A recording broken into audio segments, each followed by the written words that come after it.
Hello everyone, it's Dylan from Yu-Gi-Oh! Everything, and welcome back to another Yu-Gi-Oh! VRAINS Top 10 list. This time, we will be going over the top 10 disappointments from the Yu-Gi-Oh! VRAINS anime. The only other top 10 list left to do is top 10 duels. I've already done a bunch of top 10 videos in regards to VRAINS. If you're interested in them, definitely check them out. I will have them linked down below, but this is going to be a video more analyzing the negative side of Yu-Gi-Oh! VRAINS, and I do want to say first and foremost that this in no way is a hate video of any kind. I genuinely liked Yu-Gi-Oh! VRAINS a lot, but I think with any piece of media, whether it's a movie, whether it's an anime, whether it's a TV show, there is always room for criticism. In my eyes, there is no such thing as a perfect piece of media. You know, we've seen things that are close to it, but there is always room for criticism, and this is going to be more constructive criticism and things that I wish the show did a little differently, and looking back on it, I was kind of disappointed by. So I hope you guys leave your thoughts on this topic down below in the comment section, and without further ado, let's get right to it. The top 10 disappointments in Yu-Gi-Oh! VRAINS. I hope you guys enjoy. Kicking off this list are the openings of VRAINS, specifically Go Forward, but the three openings with the Wind, Go Forward, and Calling all had their issues in hindsight. The fact that we only got 3 openings was a big letdown. It's the least amount of openings any Yu-Gi-Oh! Anime has had, and sure, that's maybe me being spoiled thanks to Zexal and Arc 5 giving us 6 each, but I really love when the openings change. It gives us a chance to see new scenes, foreshadows things, gives us new visuals, and lets us hear new music. So for me, the fact we only had 3 openings was a little bit of a letdown, but the real letdown for me in this regard is just how long Go Forward lasted and how stale the visuals were for that opening. If an opening is going to run for a crazy long time, you have to at least update the visuals from time to time, which is something that just never happened. How crazy of a fun fact is this? Lightning, the main antagonist of the show, did not appear in any single opening. That is nuts. Go Forward and With the Wind visual-wise quickly became stale for me as the show progressed, and while Calling got its visuals right, albeit it maybe gave away a little too much, overall the openings to me were disappointing as a whole. Don't get me wrong, musically, I genuinely liked all of these songs, but there's a lot more to enjoying an opening than just the music itself. Maybe an unpopular opinion here, but for all the reasons listed, it just cracks my list. Coming up next is Aoi Zaizen, the lead girl of Yu-Gi-Oh! VRAINS. I do want to start this section off by stating that I really liked Aoi a lot. I think she's one of the better girl characters in the franchise and a top 10 character of the show. That being said, much like the case with every girl lead, Aoi Zaizen left a lot to be desired. The reason she even makes this list above a few other side characters that didn't get that breakthrough when they needed is because I thought her non-dueling story was written pretty well. We were able to see her get comfortable in her own skin, become a more happy and healthy individual, and have motivation that wasn't based off of loving the main protagonist, which is the typical downfall of most girl leads in Yu-Gi-Oh! That said, it was such a disappointment that she did barely anything duel-wise down the stretch. She had no solo duels in the final season, and had literally 1 victory after she beat Vira. She had 1 win in the final 93 episodes. While wins and losses are not all that defines a character, she was a character that was a couple wins away from being seen as a genuine powerhouse in this universe. Unfortunately, with losses after her victory against Vira to Spectre, Soulburner, Bowman, and she never got that big win she needed, which was a big disappointment to see. Coming in 8th is one that a lot of people may have forgotten plagued the show, and that is recaps. For those that do not remember, Yu-Gi-Oh! VRAINS had a major problem with recap episodes, most likely stemming from behind-the-scenes production issues that we will never really know the specifics of. Whatever the reason, it's hard for me to look past how much Season 1 was affected by these recaps. Episodes 13, 21, 29, and 38 were all recaps. That's 4 recap episodes in a 25 episode span, literally a recap every 6 episodes. I don't have this ranked higher than 8th because something like this happening obviously was not a creative decision and was more so forced to be done due to financial restraints or time restraints or, again, whatever the reasoning may have been. So I can certainly sympathize with the staffers. Hell, even the director of the show came out a few times on Twitter and apologized to the fans for the recaps, knowing it was something something that was frustrating many people. While I thought that was a very nice thing of the director to do, and I gained a lot of respect for him, the recap fiasco can't be overlooked fully, and so it does come in number 8 on my list. Next up on the list of disappointments is another character who did barely anything in the grand scheme of things, and that is the Queen of Soul Tech. After the chess pieces seemingly went by the wayside during Season 1, a character named Queen made an appearance early in the second season. Queen had the billings and the potential to be a really memorable villain of the show. We had seen her kill off the Earth Ignis. She was a sadistic person in general, one that certainly could have been the villain of Season 3 in a Soul Tech focused arc. Unfortunately, it just wasn't meant to be. Queen's only on-screen duel sees her lose to Ai. We don't even get to see the full duel, and she basically gets killed off immediately when the duel ends. It seems the momentum Queen's character had built was shattered almost as quickly as it was formed, and a character that a lot of us had heavy expectations for ended up doing practically nothing down the stretch. This will certainly not be the last mention of Soul Technologies on this list, but what happened to Queen was definitely a disappointment and was a clear foreshadowing that we were never getting that anticipated Soul Tech focus.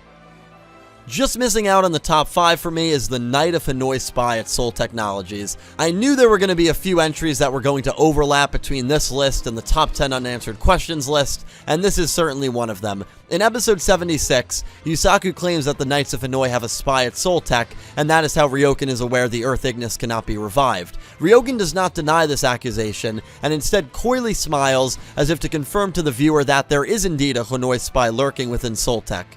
However, this plot point is mind-bogglingly never touched on again. The amount of potential this one interaction had is insane. To think there was maybe a traitor at Soul Tech like Akira or Hayami or one of the chess pieces, or maybe a character that we were meant to have met in the future, is really interesting. It definitely could have been an insane reveal and could have led Revolver to taking down Soul Technologies, the company that was partially responsible for the death of his father. It's very disappointing this plot point was never expanded on or touched on again, and the only reason it's not higher for me is maybe because it was always meant to be a throwaway line, but still, it's a letdown, and it takes 6th on my list.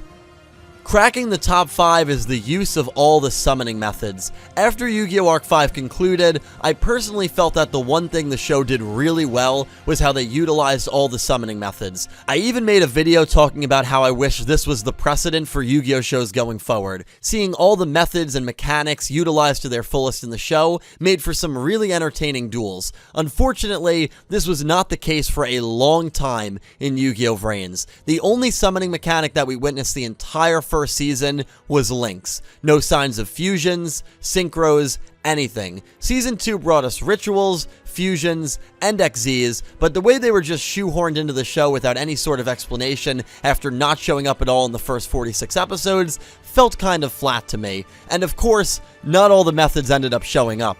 Mysteriously, pendulums were never heard from or seen in Yu-Gi-Oh! VRAINS, which was disappointing. While pendulum summoning is not my favorite type of summoning by any means, I still think it would have been cool to see them make an appearance and see a character manage to effectively utilize them in link format. Despite the fact that the way the previous summoning methods were incorporated got better as the show went on, I didn't feel it was enough to avoid my disappointments list, and so the initial lack and the overall feel of the summoning methods takes the 5 spot on my list.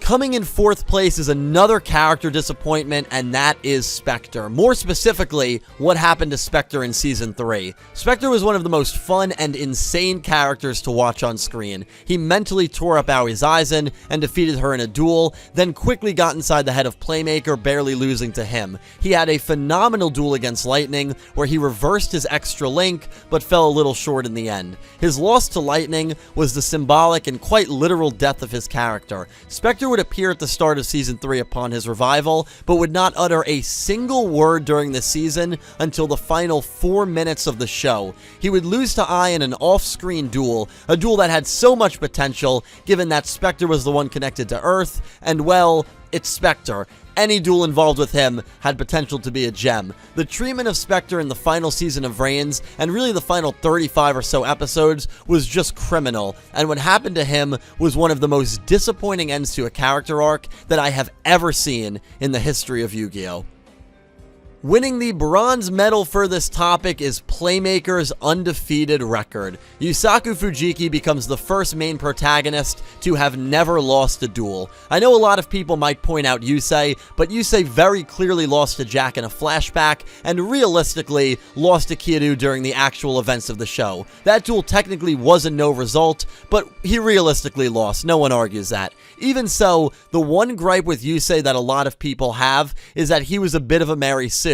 And while I personally love Yusei, I feel that's a very fair criticism. Well, the same can be said for Yusaku. While his situation is a little different since losing means literal death due to his grooming from the Lost Incident, I still feel it's a big disappointment that he never lost a single duel. I think losing a duel would have given him a lot of great development that he lacked throughout the show. Losing a duel means showing vulnerability and showing a more human side. Losing a duel gives you a moment that you need to learn from and grow from and ultimately improve into a better duelist and a better human. A loss would have been a great chance to see that side of him, and yet it never came. For me, the main protagonist should lose anywhere from 2 to 5 times throughout the show. It adds unpredictability to a duel, and it's always a shock when the protag loses. Unfortunately, VRAINS never gave us a big shock in any of Yusaku's duels, and him being invincible on the dueling field for 120 episodes was a big letdown for me. Let's stay on the topic of our main protagonist. Coming in the runner-up spot, literally just barely missing the #1 ranking, is not getting Playmaker's origin backstory, more specifically, any details on his parents or where he came from. Yusaku was a protagonist that I enjoyed watching, and he was probably a good backstory away from being one of my favorite Yu-Gi-Oh! Protags. Unfortunately, we just never got it. We know a young Yusaku ran into Ryoken and was then abducted to be part of the Lost Incident. After he was saved, this is where he struggled to fit in with his other schoolmates, deeply scarred from the incident. We never heard a word about his parents, and we have no idea if he was an orphan. Spectre was an orphan, and that was stated, so if Yusaku was one too, then surely it would have been stated at some point. All us fans needed was one simple line where it was stated that Yusaku's parents passed away or gave him away, and that further led to his loneliness and closed-off personality. It could have helped the viewer relate to him so much more. It was so obvious that this was going to be touched on at some point, and then episode 120 ended, and we realized we never learned about our main character's backstory at all, which is crazy. Crazy, and certainly a massive letdown. 2 quick honorable mentions. Pandora, I considered putting her in the top 10. It seemed like she was going to have a bigger role. When she was first revealed to us, we all thought that she was going to maybe be the main antagonist of the final season. It was like Revolver opening Pandora's box. Revolver even says to Akira that for now they can control her and keep her from turning against humans, which we were all like, alright, well that obviously means something's going to change. Revolver had a good talk with her right before the Soulburner and Robapi duel, I believe it was, and then we just never hear from Pandora again, so her overall role in the story was a little bit of a letdown. Another honorable mention, the other Lost Incident victims, Miyu especially. I definitely could have put Miyu on this list, and then Windy's Lost Incident victim, to not know anything about him, to not learn his name, that was a little bit of a letdown. Honestly, I was hoping that we would get more focus on the Lost Incident victims. You could even throw Jin in there. This probably would be number 11 for me for obvious reasons, but it did just miss out on my top 10. Still worth mentioning as an honorable mention. Topping this list as the biggest disappointment in Yugioh VRAINS has to be Soul Technologies and the role they ended up playing in the story. Man, Soul Tech left so much to be desired that I could probably do a whole 15-minute video on it. Soul Technologies was the big evil corporation that was responsible for funding the Lost Incident and the creation of the Ignis. It seemed that Soul Tech was going to have a massive role to play in the story. We had these big, intimidating chess pieces that made us all theorize they would be the main villains at some point in the story. In fact, we end up seeing what the Queen chess piece looks like in Season 2. However, for Bishop, Knight, Rook, and all the other chess pieces that we were introduced to so early on in the show, we barely saw them after the first season. There were even tiny hints of foreshadowing that Soul Tech would play the role of major antagonists in the story. Revolver at one point says to his father that they need to go after Soul, to which Kogami replies they need to destroy the Ignis first, then go after Soul. At one point, Dojin Kenjo bursts into Akira's office and tells him he found some data that states Soul Tech plans to create a high-functioning AI with free will, something that is superior to the Ignis, and that is another plot point that never gets touched on again. Revolver stating he had a spy at Soul Tech never gets touched on again. I mean, the list just goes on and on and on. I am convinced that there were plans at one point to have a Soul Tech takedown arc where the chess pieces would have antagonistic roles. Unfortunately, it just never came to fruition, and all of these dropped storylines which revolve around this major corporation has got to be the most disappointing thing from Yugioh VRAINS. And that about wraps it up. Thank you all so much for watching. I really hope you enjoyed my top 10 disappointments from Yugioh VRAINS. Again, I liked Yugioh VRAINS a lot. I think with any show, any movie, any anime, even if you like it, there is always room to criticize it. And so I hope no one thinks this was a hate video of any sort.